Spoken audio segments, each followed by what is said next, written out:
if Dallas loses to the Giants week 1 Sunday Night Football, they're not saying, well, if they only had Lucky Whitehead and that was an unfortunate case of mistaken identity for him. There's a lot of people wondering if Dallas already, the way they've started their training camp, is already behind the 8 ball. They would be if Ezekiel Elliott's out. What can you tell us on Zeke before I let you go here, Jason? Yeah, I mean, look, I would not be surprised at all if he's handed a 1 or 2 game suspension. The league is going to have to make that decision sooner rather than later. Certainly in the next couple of weeks, usually by the middle of training camp, teams, rightfully so, want to know, am I going to have this player week 1 or not? It's going to change our reps in mid to late August. In terms of their culture, having success, I guess, relatively speaking, in 10-win seasons that then, end up with a playoff defeat for the most part. I mean, I think the culture there is a little off and a little warped. And the idea that you can do what you want Monday through Sunday, but just bring it for 3 hours. I mean, Monday through Saturday, but just bring it for 3 hours Sunday. I don't know that it served them all that well. I mean, unlucky, lucky, whatever you want to call them.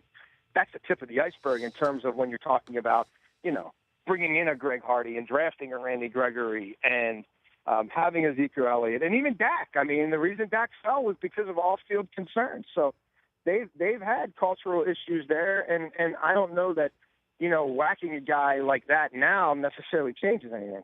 Jason, thanks for the time. Really appreciate it. We'll chat soon. Anytime, buddy. You got it. That's Jason LaCanfora. And in terms of Ezekiel Elliott, I'm just positing this theory. I'm not saying that I know anything, or I'll raise my hand and say this is just me thinking. The Ezekiel Elliott suspension, whether it's coming or not, why hasn't it happened yet? What are they waiting for? Perhaps the league is still getting their ducks in a row, crossing T's, dotting I's, knowing that Jerry Jones will be particularly upset about this. An owner maybe going against the league publicly, getting upset about it.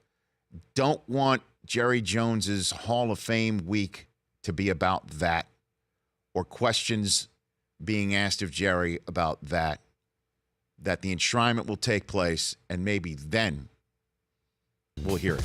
The Rich Eisen Show, weekdays at noon Eastern on radio stations across the country and audience.